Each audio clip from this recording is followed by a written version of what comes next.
Racun untuk insektisida jagung, Bu.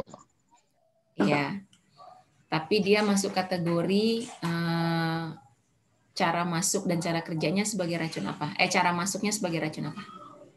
Racun perut, Bu. Racun perut, Bu. Turun, Bu. Jadi racun perut berarti dia harus masuk melalui makanan kan. Jadi dia harus menempel. Nah itulah makanya butuh stiker tadi, perekat, supaya tidak disemprotkan kemudian jatuh ke tanah semuanya. Kemudian bahan pembasah atau wetting agent. Nah, bahan pembasah atau wetting agent ini juga perlu. Kenapa? Ya, pada saat dia kena dengan air, dicampur dengan air, langsung larut. Nah, langsung larut sempurna. Kalian pernah lihat nggak bedak tabur, bedak bayi itu? Kalau dimasukkan ke air, apa yang terjadi? Si bedak tabur itu. Nggak nyatu, Bu. Larut, Bu. Siapa yang bilang larut tadi? Bedak bayi kalau dimasukkan ke air, apa yang terjadi? Apa yang terjadi? Larut, Bu. Nah, berarti dia belum pernah nih memasukkan bedak bayi ke dalam air. Ngapung, Bu. Iya, mengapung. Nggak nyatu dia, Bu. Hah? Bu. Iya, Bu. Iya. Jadi bedak bayi itu kalau kalian masukkan ke dalam air nggak larut. Ya, dia mengapung di permukaan air. Kenapa? Karena didesain memang untuk supaya kalau bayi kena keringat apa segala tetap kering. Ya. Nah, pestisida nggak boleh seperti itu. Kalaupun larut lama berjam-jam baru bisa larut. Nah, pestisida nggak boleh kayak gitu. Pada saat dicampur dengan air langsung larut dan sempurna. Makanya dikasih bahan pembasah atau dengan wetting agent. Kemudian bahan penstabil atau stabilizer ya. Agar tidak terjadi deaktivasi bahan aktif setelah diaplikasikan. Ya. Supaya dia kok jadi malah nggak aktif nih setelah diaplikasikan. Jadi di penstabil atau stabilizer. Sama seperti kalau kalian praktikum menggunakan bahan-bahan seperti bakteri dan lain sebagainya. Itu ada satu cairan yang dipakai supaya bakterinya stabil, yang disebut dengan larutan penyangga gitu ya. Kemudian ini disebut pengemulsi atau emulsifier. Nah, ini adalah untuk menghasilkan suatu emulsi yang merata. Jadi biasanya Bu kalau punya papan tulis itu bisa coret-coret gitu kan. Nah, pengemulsi itu biasanya diperlukan untuk menyatukan, Ibu akan coba menerangkan. Jadi pengemulsi itu kalau misalnya ini kayak semacam gelas, kemudian di sini ada air di bagian bawahnya. Nah, kemudian kalian tambahkan minyak. Apa yang terjadi? Ketika ditambahkan minyak, apa yang terjadi? Minyaknya mengambang di atas, Bu. Ya, minyak itu akan berada di atas ini, di permukaan, terpisah. Nah, sementara bahan aktif pestisida itu ada yang sifatnya minyak. Ya. Ada yang sifatnya dia berminyak. Contoh misalnya kalau pestisida botani itu kayak minyak atsiri dari piper adunkum atau minyak atsiri dari sareh wangi itu juga memiliki sifat pestisida. Nah, dia bersifat minyak, terutama yang bahan aktifnya itu bersifat non-polar. Ya, senyawa-senyawa yang bersifat non-polar itu umumnya minyak. Nah, bahan aktif ini gimana caranya supaya nanti dia pada saat diaplikasikan larut dengan air yang di bawahnya ini? Maka harus ditambahkan pengemulsi ke dalamnya. Dimasukkanlah pengemulsi. Ya. Bagaimana sih cara kerja pengemulsi itu? Emulsi emulsifier itu. Jadi emulsi itu memiliki dua kutub. Nah, satu kutub ini ya, bersifat hidrofilik, yang satu lagi bersifat hidrofobik. Yang satu suka air, yang satu takut air. Ya, kita kasih misalnya yang ini bentuknya seperti ini. Nah, ini yang takut air, ini yang suka air. Pada saat dimasukkan, maka si yang suka air ini akan berikatan dengan air. Ya. Yang suka air berikatan dengan air. Yang suka minyak atau yang hidrofobik, yang takut air, berikatan dengan minyak. Nah, dia akan berikatan dengan minyak. Nah, karena berikatan, ya, jadi dibawa lah sama dia. Nah, dia nanti akan dipenuhi oleh emulsifier, pengemulsi yang membawa lemak dan minyak. Dia akan mengapung. Jadi ini gambar kasarnya ya. Teorinya sih dia ukurannya sangat-sangat kecil. Ya, milimikro mungkin. Nah, jadi nanti akan berseolah-olah minyak dan lemak itu bersatu, padahal nggak bersatu. Dia hanya digandeng oleh si emulsifier, diikat oleh si pengemulsi. Nah, kira-kira nanti bentuknya akan seperti ini. Jumlahnya banyak sekali ya si emulsifier ini. Itulah gunanya pengemulsi. Paham sejauh ini? Paham, Bu. Oke, good. Kemudian antibusa atau defoamer untuk mencegah terbentuknya busa pada saat pencampuran pestisida. Kenapa sih pestisida itu kalau dicampur nggak boleh berbusa? Kalau berbusa, ya apa yang terjadi pada saat disemprotkan? Nah, ini contohnya.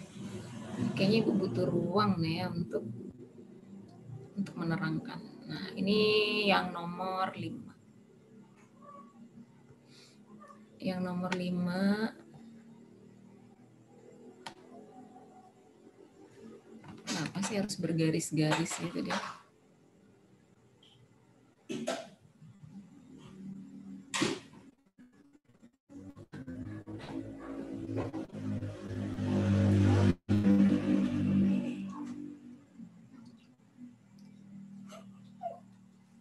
Tolong nyalakan kipas dong.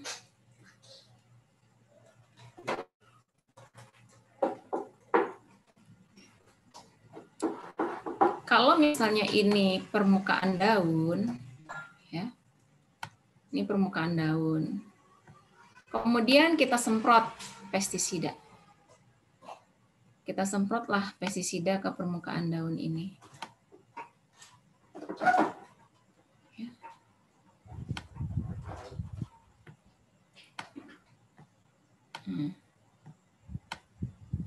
Kita berharap si pestisida ini tentu akan basah merata.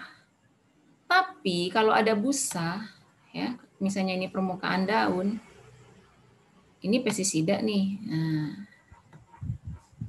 busa tadi itu akan membuat ruang di permukaan daun. Jadi yang basah, ada yang basah, tapi nanti ada ruang lagi oleh busa. Sehingga apa? Si serangga itu adalah hewan yang cerdas. Dia bisa mendeteksi mana yang kena residu, mana yang tidak. Akibatnya, ruang-ruang yang busa ini, yang karena busa ini, itu tidak ada residu pestisidanya, dia akan makan bagian itu. Sehingga dia lolos. Atau kalaupun dia makan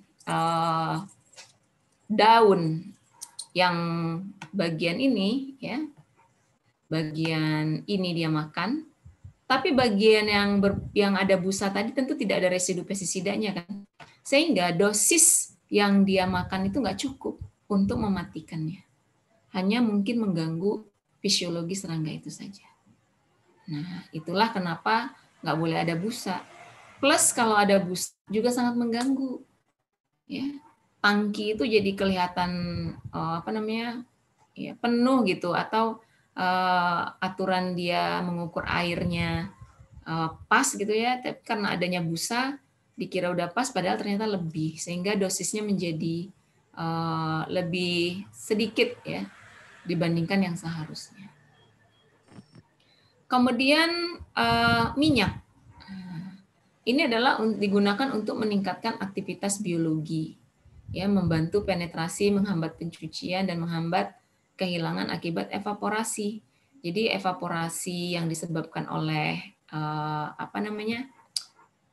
udara panas, ya, cahaya matahari itu bisa dicegah dengan menggunakan minyak ini, ada campuran minyak. Nah, tapi tentu campuran minyak itu membutuhkan pengemulsi. Nggak bisa dia berdiri sendiri. Nggak bisa. Oke. Nah, kemudian kita bicara tentang pewarna, coloring agent. Jadi pewarna ini juga penting, ya, supaya dia tidak nyaru gitu, tidak sama dengan sesuatu yang umum di masyarakat. Jadi ada kejadian pada era Orde Baru itu biasanya umpan tikus itu dimasukkan ke dalam biji-bijian, ya, racun akut atau racun kronik dari tikus itu dimasukkan ke dalam beras atau biji-bijian. Nah, dulu itu nggak diberi warna, sehingga pernah ada satu keluarga tewas pada saat dia memasak beras, yang ternyata beras itu adalah racun tikus pembagian. Ya, nggak tahu yang masak, orang yang memasak tuh nggak tahu bahwa itu umpan yang tikus. Akhirnya dimasak, kemudian ya udah satu keluarga tewas. Sehingga sejak saat itu dikasih warna. Ya, umumnya diberi warna yang disukai oleh tikus juga. Macam-macam tuh warnanya. Nah, tapi sekarang umpan tikus sudah dalam bentuk blok. Jarang yang dimasukkan ke biji-bijian. Kenapa? Ya karena untuk menghindari hal itu. Burung suka, ayam juga tewas semuanya. Ya, manusia aja bisa tewas. Apalagi burung gitu, ayam, itu berbahaya. Kemudian pelarut atau solvent, ini penting juga, ya, untuk melarutkan. Kalau di pestisida botani, pelarut ini bahan pembawanya. Jadi kalau EC, emulsifiable concentrate, kalau dari pestisida botani itu biasanya pakainya metanol. Terus kalau WP, wettable powder, itu biasanya pakainya kaolin. Nah, di situ pelarut atau solvent itu penting untuk melarutkan bahan aktif. Terus pengasam juga suka ditambahkan zat untuk mengasamkan, ya, supaya kinerjanya lebih baik. Terus aktivator, ini juga perlu untuk mengaktifkan bahan aktif tadi. Misalnya aktivatornya ketika terpapar cahaya matahari sekian persen, maka dia langsung aktif. Atau ketika dia berinteraksi dengan udara, maka dia langsung aktif. Nah, ini biasanya untuk bahan-bahan aktif yang dienkapsulasi juga berlaku. Kemudian ada yang disebut dengan penetrator untuk membantu memasukkan bahan aktif ke dalam jaringan. Ini biasanya untuk pestisida yang bersifat sistemik. Terus ada larutan penyangga, ini adalah larutan penstabil tadi, ya. Bahan pelarut alkohol, minyak tanah, silen, dan air. Bahan pengencer itu ada kaolin, tanah liat, talc atau powder, ya, tepung gaplek juga bisa. Terus bahan sinergis. Nah, bahan sinergis ini juga penting nih. Kalau yang bahan sintetik biasanya piperonil butoksida. Ada sesamin. Terus bahan pembasah juga penting. Ini terutama untuk supaya mudah tadi tercampur. Nah, kalau untuk formulasi di lapangan biasanya pakai deterjen yang kering. Deterjen yang bubuk kayak misalnya Rinso bubuk, Daya bubuk, yang itu bisa menjadi bahan pembasah. Ya, karena dia pada saat didesain itu dimasukkan bahan pembasah cukup banyak. Oke, kita masuk ke komposisi umum formulasi. Sebelum itu ada yang mau ditanyakan terkait dengan formulasi pestisida, bahan-bahannya? Ada yang mau Izin bertanya, Bu. Iya, silahkan. Perkenalkan, Bu, nama Ahmad Firlangga, Ya. BP 2019. Angga ingin bertanya, Bu, mengenai tadi kan ada komposisi salah satunya bahan perakat, Bu. Nah, apakah pada setiap pestisida memiliki bahan perekat, Bu? Atau hanya pestisida yang apa namanya? Yang cara masuknya itu melalui racun perut gitu, Bu? Oke. Apakah kan mungkin bahan perekat ini tidak terlalu penting untuk pestisida yang racun pernapasan atau racun kontak lainnya, Bu? Iya betul, itu udah terjawab Angga. Kamu sudah Iya. menjawab sendiri pertanyaannya. Maksud Angga, apakah harus semua komposisi tadi itu tercampur, Bu, gitu? Tidak. Jadi itu adalah komposisi-komposisi yang umum kita temukan di formulasi pestisida, ada bahan ini. Tapi tidak semua formulasi membutuhkan semua bahan itu. Misalnya yang kamu bilang tadi kalau racun pernafasan. Racun yang cara masuknya sebagai racun pernafasan dan cara kerjanya sebagai racun pernafasan juga. Yang masuknya sebagai racun pernafasan dia tidak membutuhkan perekat. Untuk apa? Dia bentuknya gas. Terus kalau umpan misalnya bite, formulasi dalam bentuk bite, umpan, dia nggak butuh perekat. Justru kalau ada perekat nanti tikusnya curiga, kok lengket-lengket ya gitu. Nah itu, jadi memang tidak semua formulasi tadi harus ada dalam semua bahan tadi harus ada dalam satu formulasi. Tergantung jenis formulasinya. Nah inilah jenis-jenis formulasinya yang akan kita pelajari. Nah gitu ya Angga kira-kira ya. Oke, Bu. Terima kasih, Bu. Iya, jadi formulasi pestisida itu ada yang bersifat kering, kemudian ada yang sifatnya cairan. Kalau yang kering, powder misalnya ya, ada WP, wettable powder, artinya tepung terbasahkan. Ada yang liquid, ya. Apa contoh liquidnya? SL misalnya, soluble liquid. Ada yang EC, emulsifiable concentrate. Ini dalam bentuk emulsi. Ada yang bentuknya pasta, flowable ya. Misalnya adalah soluble ini soluble concentrate misalnya. Bentuknya tuh flowable pasta. Kalau ini cairan ya. Ini bentuknya juga cairan. Kalau ini bentuknya serbuk, bubuk. Nah, jadi ada yang bentuknya tepung terbasahkan, ada yang bentuknya emulsi, ada yang bentuknya cairan, kemudian ada yang bentuknya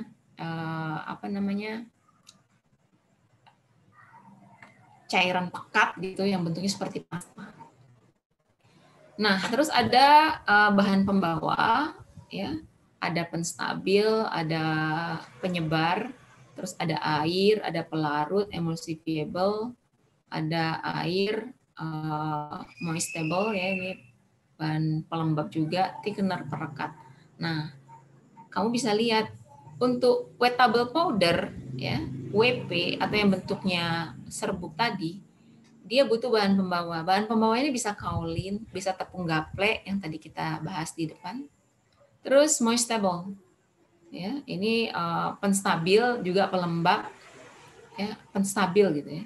Dispergen untuk penyebar supaya dia kalau masuk ke air itu mudah tersebar dengan rata, nggak menggumpal-gumpal gitu. Ini untuk powder. Nah di sini nggak ada emulsifiable concentrate, nggak ada pengemulsi di sini karena dia nggak butuh pengemulsi. Yang butuh pengemulsi apa? Di sini emulsifiable concentrate.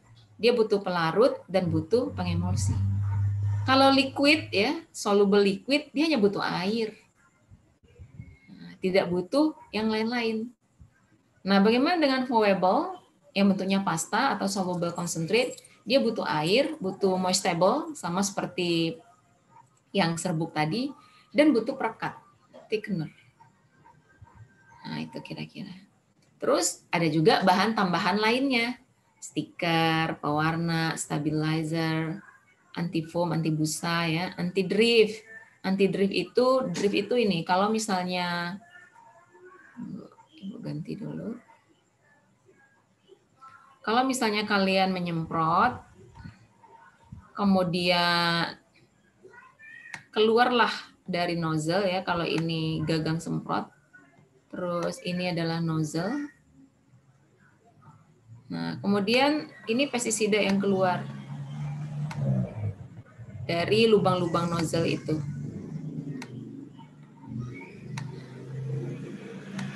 susah ya gambarnya karena nggak punya ini. Penting juga usaha. Nah, ini ya butiran-butiran yang keluar dari nozzle ini diberi anti drift. Anti drift itu kalau butiran yang keluar sangat-sangat kecil. Ya, sangat-sangat kecil. Nah, kalau dia terlalu kecil, maka dia mudah diterbangkan angin. Ya, mudah sekali butiran itu diterbangkan oleh angin. Makanya nggak boleh makanya kenapa kalau kalian mengaplikasi pestisida di lapangan nggak ada tuh ya formulasinya yang bentuknya aerosol. Aerosol itu adalah formulasi pestisida dengan yang dalam bentuk gas bertekanan. Nah, itu biasanya hanya untuk baygon. Ya, hanya untuk pestisida rumah tangga, contohnya baygon. Nah, nggak ada kan formulasi di lapangan yang bentuknya seperti baygon kan? Diaduk-aduk, kemudian semprot di tanaman. Kalau ada kan enak tuh. Nggak ada. Satu, mahal. Packagingnya mahal. Yang kedua, drift. Butirannya kan kecil sekali melayang-layang. Kalau di kamar nggak masalah. Ya, makin bagus tuh melayang dia, nanti nyamuk lewat, gitu kan. Bersentuhanlah nyamuk tadi dengan butir bahan aktif yang ada melayang udara. Tapi kalau di lapangan dibuat seperti itu, wah langsung angin menerbangkan. Kalian nyemprot di lahan kalian, lahan tetangga yang selamat. Karena dibawa lah itu si drift butiran kecilnya itu ke lahan tetangga. Nah, itu yang terjadi. Kemudian anti-chucking. Anti-chucking ini kalau nggak salah anti-chucking itu penggumpalan apa ya? Lupa Ibu. Kemudian anti-freeze, anti pembekuan biar dia nggak membeku. Kalau mungkin di udara dingin juga. Dispersion ini adalah penyebar. Terus evaporation retardant ini penghenti evaporasi. Transmitter ini pembawa ya untuk memindahkan mungkin dari daun bisa bawa ke ranting dan cabang-cabang lainnya. Odoran ini adalah bau ya untuk memberikan aroma. Nah, itu kira-kira. Kemudian formulasi yang banyak digunakan, ya, ini formulasi yang banyak digunakan, yang sering digunakan ya, adalah ini jenis formulasinya, ini kodenya, ini hasil akhirnya kalau udah dicampur dengan air. Pertama adalah solid, ya padatan. Yang kedua liquid, cairan. Formulasinya ada powder, ada granul,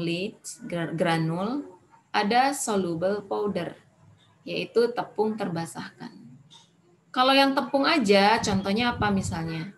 Kapur, ya, kapur untuk menjaga pH tanah.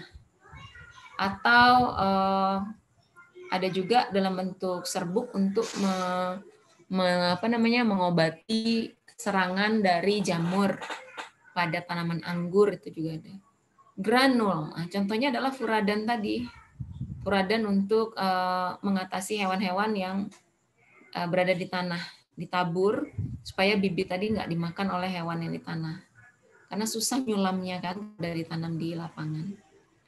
Nah, itu dalam bentuk granul, butiran-butiran. Soluble powder. Nah, jadi tepung yang terbasahkan, tepung yang larut. Nah, soluble itu tepung yang larut. Ini kodenya. Nah, ingat, inilah yang nanti akan kalian lihat pada saat kalian praktikum mandiri. Ya. WP, tapi wettable powder, tepung terbasahkan. WG, wettable granul, berarti granul yang terbasahkan.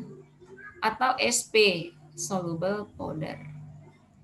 Ini hasil akhirnya kalau udah campur air, suspensi, ada yang solusi, ada yang emulsi. Apa sih bedanya suspensi, solution, dan emulsion? Itu apa bedanya? Apa kira-kira? Ada yang bisa menjelaskan apa itu beda tiga-tiganya?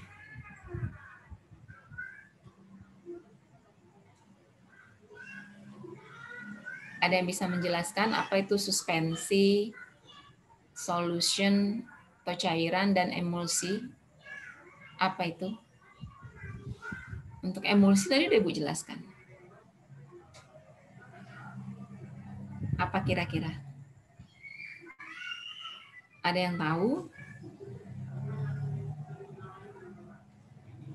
Izin menjawab, Bu. Cuman emulsi yang tahu, Bu. Gak apa-apa, silakan Cecilia. Emulsi itu berdasarkan penjelasan Ibu yaitu zat yang bisa melarutkan lemak atau minyak, Bu. Dia nggak melarutkan, tapi dia mengikat lemak dan minyak bersamaan. Nah, jadi dia menempel di dua kutub, yaitu kutub yang hidrofobik dan hidrofilik tadi. Jadi dia tidak bersifat melarutkan, tapi dia mengikat, ya, Cecilia ya. Jadi diikatnya. Nah, kemudian emulsi itu dia istilahnya memang emulsi, ya, karena minyak dan air itu bercampur menjadi satu oleh si pengemulsi tadi. Jadi emulsi. Biasanya ciri-cirinya itu keruh kalau dicampur air. Beda dengan solution atau cairan. Kalau cairan itu dia bening. Walaupun warnanya kuning, walaupun warnanya biru, tapi dia bening. Kayak air gitu. Nah, kalau emulsi itu biasanya, suspensi juga begitu. Suspensi itu dicampur air, maka warnanya keruh. Dan biasanya akan membentuk endapan. Tapi kalau emulsi nggak membentuk endapan biasanya. Karena dia mengapung di udara kan. Mengapung di udara. Bukan mengapung di udara, mengapung itu di seluruh permukaan, dia sambil membawa air dan membawa lemak. Nah, jadi jarang membentuk endapan. Tapi kalau solution ini benar-benar larut sempurna. Nah, suspensi itu biasanya lama-lama akan terjadi endapan. Karena yang dilarutkan adalah tepung dan yang sifatnya padatan ya. Dilarutkan, lama-lama akan membentuk endapan. Paham untuk slide yang ini? Paham, Bu? Paham, Bu. Oke, good. Paham, Bu. Kemudian ini formulasi yang diaplikasikan tanpa air. Ya.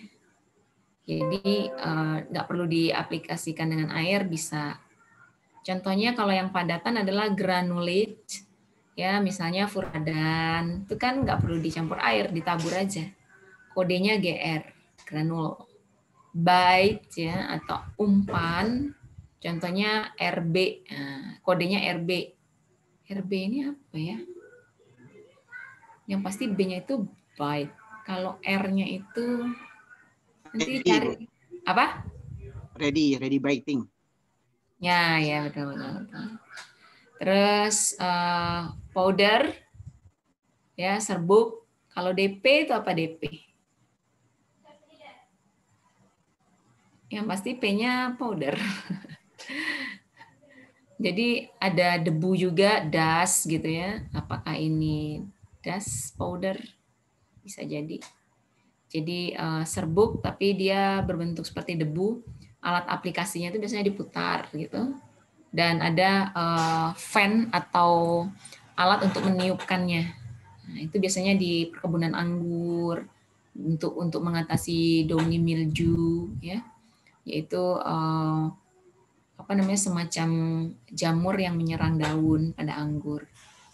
Kemudian smoke cartridge. Nah, ini yang udah kalian pelajari sebelumnya. Smoke cartridge adalah racun yang masuk sebagai racun pernafasan. Terus contohnya adalah obat nyamuk bakar.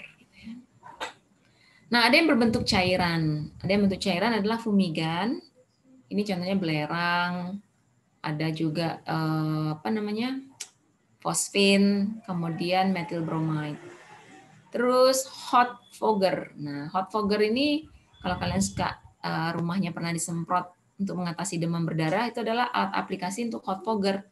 Jadi biasanya minyak yang dipanaskan ya, dibakar dengan api itu, kemudian disemprotkan.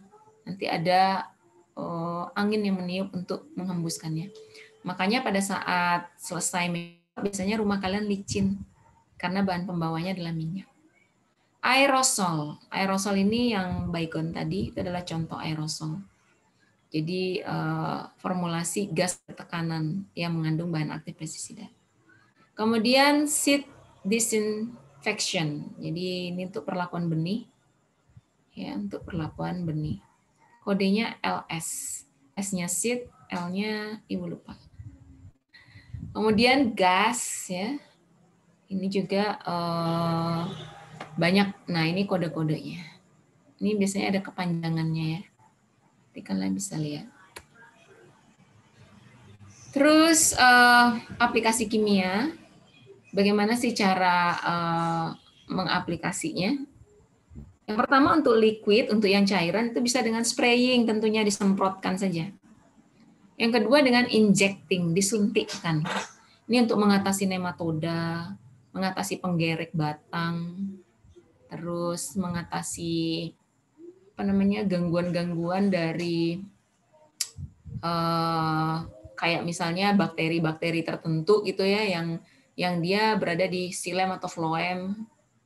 Terus ada wick ini ibu lupa apa nih Ciko, wick kayak sumbu ya Ciko, kalau bahasa ininya sumbu gitu. Sumbu. Jadi sumbu Yang juga. dibakar itu loh Bu, nanti dia menguap itu yang menghasilkan ini. Apa kok? Gimana ya membahasakan itu? Dia itu memang dipanaskan seperti itu Bu, makanya dia pakai sumbu. Iya pakai sumbu. Kita nggak pernah nemu ini ya kok ya. Nggak pernah Bu. Iya betul. Jadi jarang gitu. Terus ada evaporation, ya ada evaporation juga kalau jadi dia dipanaskan kemudian menguap. Nah uapnya itulah yang dihembuskan untuk disemprotkan. Kemudian ada, nah alat aplikasinya bisa pakai hot fogger itu juga bisa. Terus solid ya, padatan, dusting atau ya D tadi berarti dusting itu debu atau powder. Kemudian broadcasting disebar, ditabur aja gitu. Terus smoking ini juga dalam dibakar ya. Kemudian evaporation. Jadi dalam bentuk uap, kemudian ini kayak belerang dibakar. Terus kalau evaporation ini sistemnya dipanaskan, kemudian baru diaplikasikan, dihembuskan. Nah, bentuk formulasi ini ya ada viable concentrate, wettable powder, water soluble powder (WSP), oil solution, flowable powder. Kalau oil solution itu minyak, tapi dia bisa terlalu sempurna. Terus flowable powder ini adalah serbuk yang dalam bentuk pasta. Terus aerosol yang baygon, granul, butiran, fumigan ini yang dibakar atau menyublim. Ultra low volume concentrate (ULV) ini untuk pestisida yang jumlahnya sedikit ya. Untuk implementasinya itu butuh alat khusus karena bahan aktifnya itu sangat aktif dan dibawa oleh bahan pembawa yang jumlahnya tidak besar. Tapi kalau yang low volume itu yang biasa disemprotkan di lapangan. Jadi dicampur dengan air. Nah, bahan aktifnya tidak terlalu tinggi konsentrasinya. Kemudian fogging concentrate ya untuk aktivitas fogging, debu, umpan beracun, dan insektisida pelepasan perlahan. Nah, ini lagi musim nih insektisida pelepasan perlahan. Jadi disemprotkan sekali, nanti dia dienkapsulasi. Jadi kalau misalnya ini bahan aktif ini nanti akan dienkapsulasi, ditutup oleh kayak semacam kapsul. Tapi kapsul ini ada pori-porinya.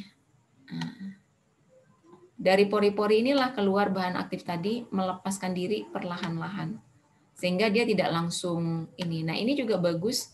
Jadi kalau ada hujan, dia tidak langsung tercuci oleh air hujan. Karena ada kapsulnya, ada enkapsulasinya, ada kapsulnya. Terus nanti bahan aktifnya melepasnya perlahan-lahan. Jadi dengan catatan si kapsulnya ini tetap menempel erat ya di permukaan. Tapi kalau kapsulnya udah tercuci ke tanah ya nggak bisa juga.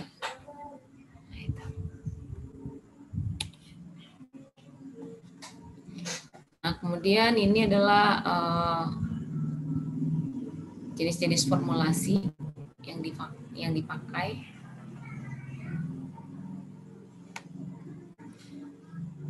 ada pekatan yang dilarutkan dengan air. Ini adalah pekatan ya. Pekatan itu sesuatu yang pekat. Ada dispersible concentrate, DC. Nah, ini istilah-istilahnya nih. Cuman yang paling banyak kalian temukan di pasaran tuh ada EC, ada WP, wettable powder, granul paling ya. Nah, ini juga banyak nih AS, aqueous solution. Jadi larut dalam air sempurna. Ini banyak. Tapi kalau kayak kapsul suspension ini jarang nih. Ya. SC suspension concentrate ini juga ada. Ini istilah-istilahnya. Ini adalah pekatan yang dilarutkan dengan air. Selanjutnya adalah pekatan yang dilarutkan dengan pelarut organik, membutuhkan pelarut. Contohnya adalah minyak, ya, oil miscible liquid. Jadi cairan yang larut di dalam minyak. Ini alat aplikasinya hot fogger tadi. Kalau kayak mau menyemprot nyamuk demam berdarah, nah itu contohnya. Terus OF, oil miscible flowable concentrate. Ini adalah pasta ya. Jadi minyak yang terlarut dalam pasta. Terus OP, oil dispersible powder, minyak yang disebarkan ya dalam tepung. Powder itu tepung. Kemudian sebentar.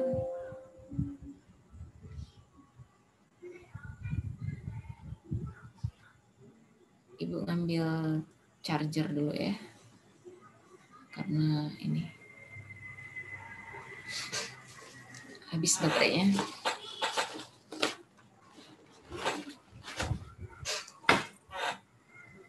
Cah, ini tolong masukin ke situ, Cah.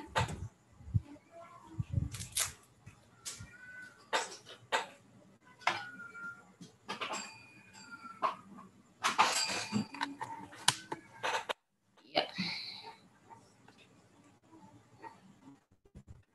Kita lanjutkan lagi.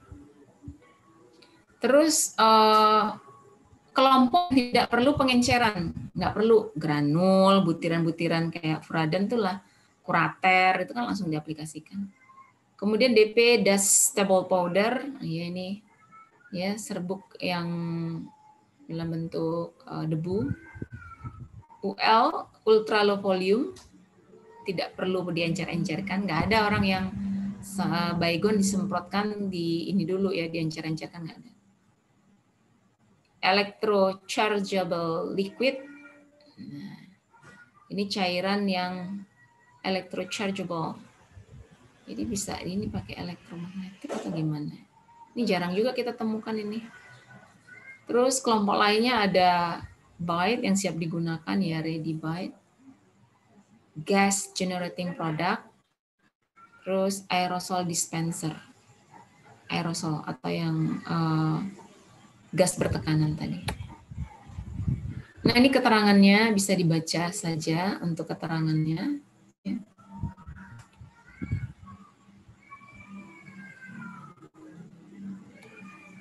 Granul, bite. Terus ini formulasi cair, tadi sudah kita bahas di depan. Ya, sudah kita bahas.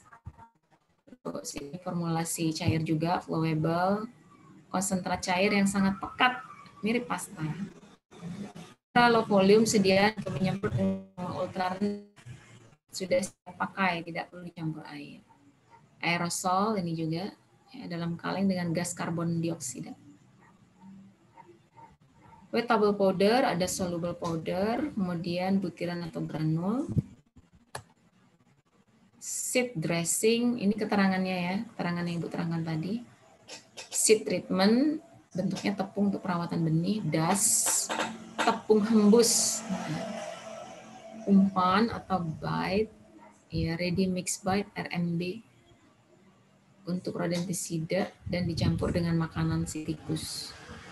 SR, slow release formulation. Ini yang kapsul yang dia terangkan tadi. Kemudian kita lihat perbandingan karakter formulasi. Ada WP, with water dispersible granule, SP solution powder, EC emulsifiable concentrate, F flowable, S solution, D das, G granule. Ada risiko waktu mencampurnya dengan air misalnya ya, kalau perlu campur air. Atau pada saat mengaplikasikannya. WP itu berdebu. Makanya orang kalau petani sayuran, kalau mau panen, jarang dia mau pakai formulasi WP. Kenapa? Karena meninggalkan residu putih di permukaan tanaman. Kalau kalian beli tomat di pasar, terus ada putih-putih tebal ya, itu bukan ini tuh fungisida umumnya. Ya, karena mau panen dia harus dilindungi dengan fungisida segera. Pakainya formulasi WP, makanya putih-putih. Apalagi kalau tidak dicuci, tidak sempat di ini kelihatan sekali. Terus fitotoksik, apakah ada fitotoksik terhadap tanaman? Tidak aman. Apakah perlu pengadukan pada saat aplikasi? Perlu, karena dia umumnya mengendapkan. Terus residu yang tampak ada. Kompatibel dengan formulasi lain, bagus. Dia kompatibel. Terus bagaimana dengan EC misalnya, emulsifiable concentrate? Resikonya adalah percikan. Jadi kalau pada saat belum mencampur dengan air, memercik ke mata, memercik ke tangan, itu biasanya membuat iritasi. Terus fitotoksik kadang ada menyebabkan fitotoksik karena dia harus dibawa oleh pelarut organik. Terus perlu pengadukan? Perlu. Karena dia kan masih perlu juga diaduk-aduk tuh kalau emulsi. Residu yang tampak tidak ada. Nah, yang tidak perlu diaduk ini contohnya adalah solution atau cairan. Warnanya bening, jadi tidak perlu diaduk. Tidak ada residu, kompatibel dengan yang lain ya cukup kompatibel lah. Resikonya adalah percikan. Nah, itu kira-kira. Kemudian kita masuk ke sifat fisik kimia, fisik, kimia, dan biologi dari suatu pestisida. Kalau sifat fisik, apakah dia bentuknya padat, kristal, liquid, berwarna, tidak berwarna, itu masuk fisik. Nah, kalau sifat kimia berkaitan erat dengan aktivitasnya, ya berkaitan dengan ketahanan, kestabilan di alam gitu. Ada 3 faktor yang menguraikan senyawa banatnya, yaitu UV, mikroorganisme, dan suhu. Itu sangat mempengaruhi bahan aktif. Jadi suhu yang terutama suhu tinggi ya, suhu tinggi itu mudah menguraikan bahan aktif. Mikroorganisme juga. Kalau misalnya nyemprot pakai air sawah yang kotor, itu biasanya tuh bahan aktifnya hanya bertahan sebentar. Jadi harus tetap pakai air bersih. Terus kalau sifat biologi terkait dengan toksisitas. Ya, sasaran, dosis, konsentrasi, nah itu sifat biologi. Jadi sifat fisik bicara tentang fisiknya, padatan, kristal, liquid, berwarna, tidak berwarna. Kalau sifat kimia berkaitan dengan kestabilan, ya. Terus sifat biologi berkaitan dengan toksisitas.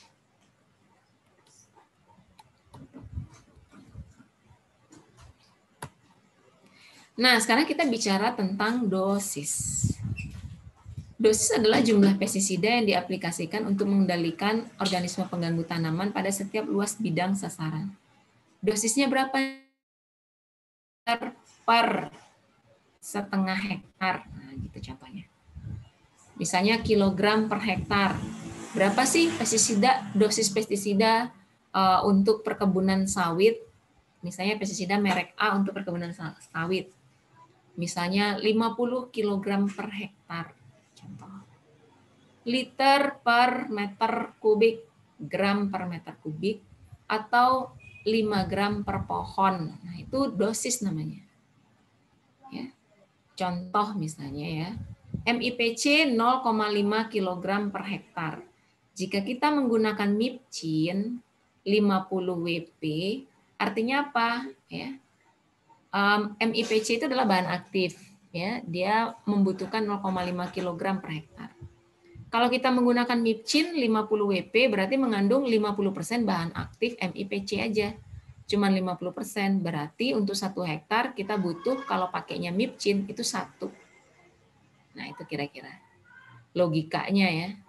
Nah, sama kayak yang kemarin kita pelajari. Furadan itu masuk golongan karbofuran. Bahan aktifnya adalah abamektin. Nah, jadi furadan apa? Misalnya furadan 50G, berarti 50 granul. Berarti bahan aktif abamektinnya cuma 50%. Nah, terus bagaimana kalau misalnya kurater 20G misalnya. Berarti bahan aktif abamektinnya cuma ada 20%. Nah, kalau 1 hektar kita butuh dosisnya ya, dosis 1 hektar dari kurater itu misalnya 100 kg per hektar. Ya. Kita menggunakan dosis dari ini hitung-hitungan nih. Hitung-hitungan. Contohnya kan kita mau pakai karbofuran ya.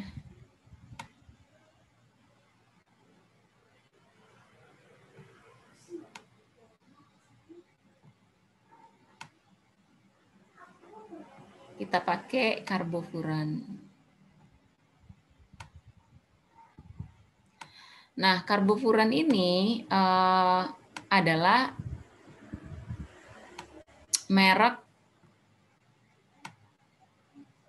apa? Kita menggunakan karbofuran, ya bahan aktifnya abamektin.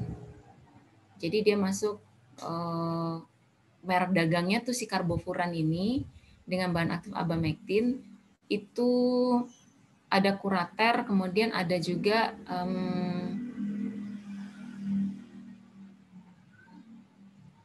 satu lagi kurater, satu lagi apa mereknya? Yang warnanya biru. Ibu jadi lupa tadi Ibu sebut-sebut padahal. Ada yang ingat?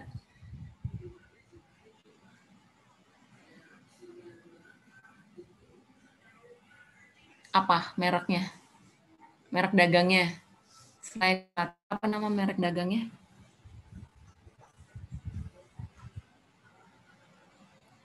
Ayo, ada yang ingat nggak?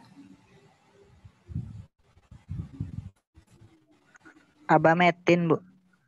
Ya, bahan aktifnya abamektin. Dia masuk ke karbofuran, ya golongan karbofuran, bahan aktifnya abamektin. Merek dagangnya ada kurater, satu lagi apa? Yang suka kalian taburkan? Warnanya biru. Furadan, Bu. Iya, betul. Furadan. Nah, misalnya kita mau pakai furadan. Ya.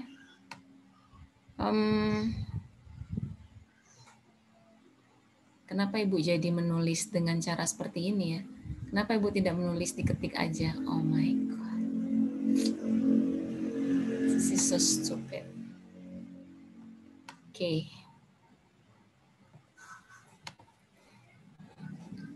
Nah, misal kita mau pakai furadan. Misalnya furadannya 50G. Satu lagi mereknya adalah kurater. Tulisannya curater deh kalau nggak salah. 20G. Dosis per hektar, ingat ya, dosis itu adalah jumlah pestisida yang diaplikasikan per satuan luas bidang sasaran ya.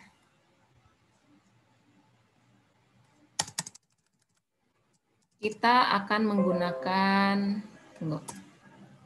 yang akan dipakai karbofuran, golongan karbofuran. Dosisnya itu kita anggap 1 hektar itu misalnya 50 kg. per hektar. Ini dosis bahan aktif dari karbofuran ya 50 kg per hektar. Nah, ternyata kalau furadan itu 50 G. Berarti kita kalau pakai furadan berapa per hektarnya? Kita butuh berapa? Ingat, furadan 50 G, 50 itu artinya? Artinya 50 itu apa?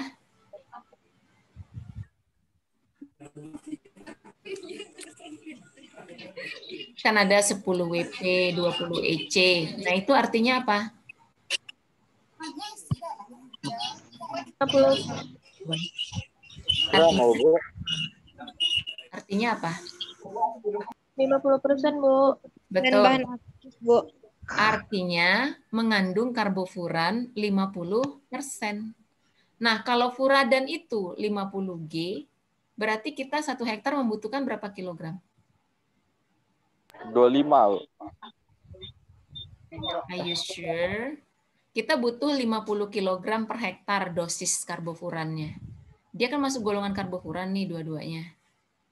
Dengan bahan aktif abamektin. Ya kan? Tapi si furadan 50 G, berarti dia mengandung karbofuran itu cuma 50%. Nah, kalau 1 hektar, kalau kita pakai furadan, kita pakai berapa? Pakai berapa? 100, Bu.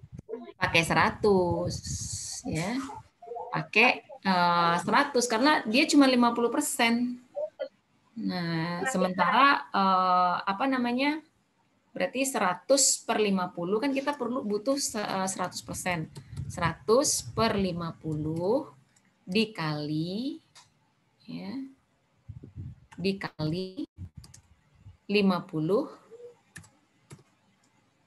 kilogram tadi. Nah, 50 kilogram. Berarti sama dengan berapa? Butuh 100 kilogram. Nah, sekarang yang kurater. Yang kurater berarti butuh berapa? Yang kurater butuh berapa?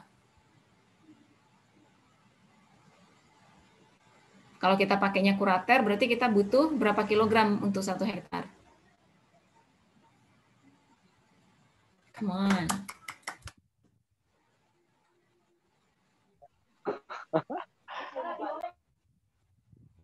Butuh berapa? Kalau kita pakai kurater. Ingat, kuraternya 20 G. 250, Bu. Betul. Betul. Kita kan perlu pakai 100% kan. Dia cuma ada 20%. Berarti 100 dibagi 20 dikali 50 kg dosisnya. Sama dengan 250 kg. Itu kalau kita pakai kurater. Dia sama-sama golongan karbofuran. Nah, pertanyaannya adalah harga, tinggal harga. Furadan itu berapa per kilogram? Kurater berapa per kilogram? Nah, kita tinggal pilih yang mana. Nah, itu. Jadi terkait lagi dengan harga. Ya. Nanti pertanyaannya tuh kalau ujian, kira-kira petani akan memilih yang mana gitu. Ditambah lagi ini kemudian nanti ada disangkut pautkan dengan harga. Paham ya? Untuk penghitungan ini ada pertanyaan tidak? Plus juga materi-materi yang sudah Ibu share tadi. Oke, sekarang kita kembali ke forum. Ibu akan stop share screen. Nah, silakan videonya dinyalakan. Kita masuk ke diskusi.